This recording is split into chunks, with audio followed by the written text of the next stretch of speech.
தமிழக மக்கள் அனைவருக்கும் இனிய காலை வணக்கம். ஏப்ரல் 22 புதன்கிழமை சரியாக 10:30 மணிக்கு காலை இந்த வானிலை அறிக்கையானது பதிவு செய்யப்படுகிறது. அதிகாரப்பூர்வ அறிக்கைக்கு இந்திய வானிலை அறிக்கையை பார்க்கவும். இது உங்கள் ஏஜேஸ் வெதர் அப்டேட் சேனல். தமிழகத்தின் மேற்கு தொடர்ச்சி மலை ஒட்டிய பகுதிகளாக இருந்தாலும் சரி, தென் மாவட்டத்தின் பகுதிகளாக இருந்தாலும் சரி, தென் மேற்கு பகுதிகள் குறிப்பாக குறிப்பிட்டிருந்தோம். இந்த வானிலை மாற்றங்கள் நிகழக்கூடிய அந்த ஒரு தேதியையும் நம்ம குறிப்பிட்டிருந்தோம். 21 காலகட்டங்களுக்கு பிறகாக நமக்கு ஒரு மழைப்பொழிவின் சூழல் என்பது ஏற்படுவதற்கான ஒரு வாய்ப்பாக இருக்கக்கூடிய ஒரு நிலை. இப்படி குறிப்பிட்டிருந்த வேளையில் நேற்றைக்கெல்லாம் பார்க்கும்பொழுது, நேற்றைக்கு தென் மாவட்டத்தின் மேற்கு தொடர்ச்சி மலைப்பகுதிகளாக இருந்தாலும் சரி, தென் மாவட்டத்தின் இன்னும் உள்பகுதிகளில் ஓரிரு இடங்களில் மழைப்பொழிவை கொடுத்திருக்கிறது நம்மளால் பார்க்க முடிகிறது.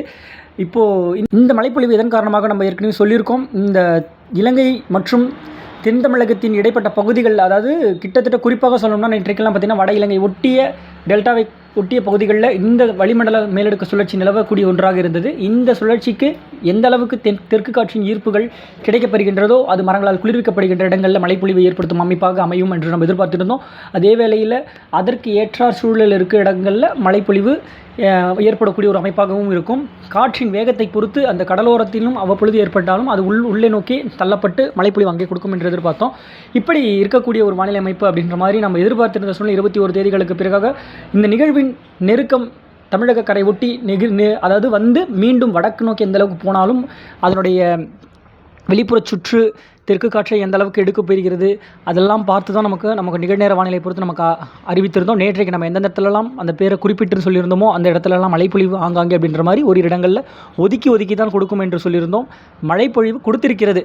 வராதவர்களுக்கு இந்த மாவட்டத்தை சொல்லியிருந்தோம் அதிருப்தி இருந்தால் கண்டிப்பாக வருந்துகிறேன். அவர்களுக்கும் வரக்கூடிய நாட்களில் மழைப்பொழிவு ஏற்படுத்தும் அமைப்பாக அமையும் என்று நம்ம நம்பிக்கையோடு இருப்போம். இது நம்ம கையில் கிடையாது. இயற்கை காற்று எந்த இடத்துல எப்போ திசை மாற்றங்கள் ஏற்படுத்துகிறதோ அவ்வப்பொழுது அதனை இப்போவே பார்த்திங்கன்னா காலை வேளையிலே சில இடங்களில் தமிழகத்தின் பல்வேறு இடங்களில் பார்த்திங்கன்னா உங்களுக்கு மேகங்கள் கருத்து அந்த குழப்பக்கூடிய ஒரு வானிலை அமைப்பு என்பது கடலோர மாவட்டங்களாலும் சரி, அதனை ஒட்டி உள்ள மாவட்டங்களுக்கும் ஆங்காங்கே அப்படின்ற மாதிரி நம்ம குறிப்பிட்டிருந்தோம். நம்ம அறிக்கையில் கண்டிப்பாக அது பார்க்கக்கூடிய நபர்களுக்கு புரிந்திருக்கும். அதே போல் இந்த சுழற்சி தற்போது எங்கே இருக்குது அப்படின்னு பார்க்கும்போது இன்றைக்கான வானிலை அமைப்பை பொறுத்த மட்டும் பார்க்கும்பொழுது நமக்கு மியான்மர் ஒட்டிய, அதாவது வடக்கு வங்கக்கடல் பகுதின்னு சொல்லலாம், அது தள்ளி போயிருக்கு இந்த உயரழுத்தம் என்பது சற்றே. இது எதன் காரணமாக அப்படின்னா, இப்போ இலங்கைக்கு வடமேற்கு புறமாக இந்த மேலடுக்கு சுழற்சியின் தாக்கம் என்பது நீண்டு இருக்கக்கூடிய ஒரு சூழ்நிலை. இப்போ அங்கேருந்து அந்த சூழ்நிலை அங்கே இருக்கும்போது நமக்கு காற்று எந்த மாதிரி இப்படி இருக்குதுன்னு பார்த்தீங்கன்னா, உயரழுத்தத்திலிருந்து வரக்கூடிய காற்றானது வடகடலோரம் மற்றும் தமிழகத்தின் வடக்கு பகுதிகளில் இந்த காற்றின் ஏற்றம் என்பது அங்கேயும் ஒரு செவுறு கட்டியிருந்தால் 2 பக்கமும் காற்றை பிரித்து அனுப்பினா எப்படி இருக்கும். இப்போ அந்த மாதிரி ஒரு சூழ்நிலையில் உயரழுத்தத்திலிருந்து வரக்கூடிய காற்றானது டெல்டாவிற்கு தெற்கு புறமாகவும் அவ்வப்பொழுது ஏறக்கூடிய ஒரு தருவாய் இருக்கிறது. இது நேற்றைக்கு நள்ளிரவெல்லாம் பார்க்கும்பொழுது நமக்கு தெற்கு காற்றின் ஏற்றம் என்பது தமிழகத்திற்கு கிடைக்கப்பெற்ற ஒரு சூழ்நிலை இருந்தது. இப்போது இப்போ இந்த அறிக்கை கொடுக்கக்கூடிய வேளையில் இப்போ எந்த மாதிரி காற்றின் திசை அமைப்புகளில் இருக்கக்கூடிய ஒரு அமைப்பாக இருக்கும்னா, காற்றை இருவேறாக பிரிக்கப்பட்டு உயரத்திலிருந்து வரக்கூடிய காற்று அவ்வப்பொழுது ஏற்றம் கொடுத்தாலும் அடுத்தடுத்த மணி நேரங்களில் மீண்டும் பார்த்திங்கன்னா இந்த சுழற்சியானது சுருக்கம் பெறும். அதாவது நீண்டு இருக்கக்கூடிய வடிவில் இருக்கக்கூடிய அந்த மேலடுக்கு சுழற்சி என்பது சற்றே குறுகலான ஒரு சுழற்சியாக அது தெற்காக வரக்கூடிய ஒரு நிலை இருக்கும் பொழுது உயரழுத்தமும் அவ்வப்பொழுது வடக்கு நோக்கி செல்லக்கூடிய ஒரு தருவாயில் இருந்தாலும் மீண்டும் தெற்காக அதுவும் வரும். ஆனால் காற்று திசை மாற்றி அமைத்திருக்கக்கூடிய ஒரு நிலையால் தெற்கு காற்று கிடைக்கும் பெறும்போது நமக்கு மீண்டும் பார்த்திங்கன்னா மரங்களால் இப்போ நேற்றைக்கு எப்படி ஏற்பட்டுச்சு பார்த்திங்கன்னா மழைப்பொழிவு, அதே போல் ஓரிரு இடங்களில் தென் மாவட்டத்தின் பகுதிகளிலும் சரி, டெல்டாவை ஒட்டிய தெற்கு புறமாக இருக்கக்கூடிய பகுதிகளுக்கும் அவ்வப்பொழுது குழப்பக்கூடிய ஒரு வானிலை அமைப்பு ஏற்படுத்தக்கூடிய ஒரு அமைப்பாக இருக்கும். ஏன்னா சுழற்சியானது டெல்டாவை நெருக்கமாக தென் தமிழகம் மற்றும் இலங்கை இடைப்பட்ட பகுதிகளில் நிலவக்கூடிய ஒரு வளிமண்டல மேலடுக்கு சுழற்சியாக இருக்கும். இது கடலோடு இணையப்பெற்ற சுழற்சி இல்லை, மேலடுக்கில் ஒரு சுழற்சி, அவ்வளோதான்.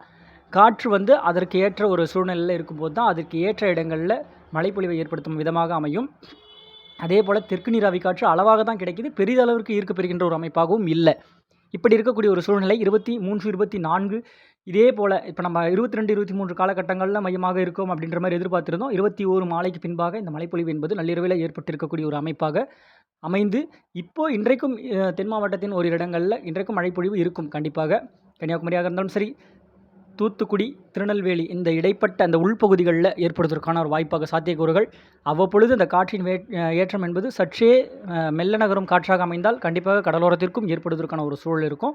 இந்த காற்று எந்த அளவுக்கு அது வேகம் எடுத்து உள்நோக்கி தள்ளப்படுகிறதோ அங்கே தான் போய் மழைப்பொழிவு குவிய செய்யும் அப்படின்னு. இப்போது அதற்கு பார்த்திங்கன்னா தெற்கு காற்றும் நமக்கு கிடைக்கப்பெறணும். இப்போது இலங்கைக்கு தெற்கு புறமாக பார்த்திங்கன்னா அதாவது இந்த வளிமண்டல சுழற்சியோட அந்த பறந்து விரிந்த பரப்புகள் தான் இதெல்லாமே. இது ஒரு வெற்றிடமாக இருக்கக்கூடிய இடங்கள்னு சொல்லலாம். இங்கிருந்து அந்த அளவான காற்று என்பது தெற்கிலிருந்து பயணிக்கக்கூடிய காற்று தமிழகத்தின் மீது ஏறப்பெற்றால் நமக்கு அந்த மழைப்பொழிவு ஏற்படுத்தும் விதமாக அமையும்.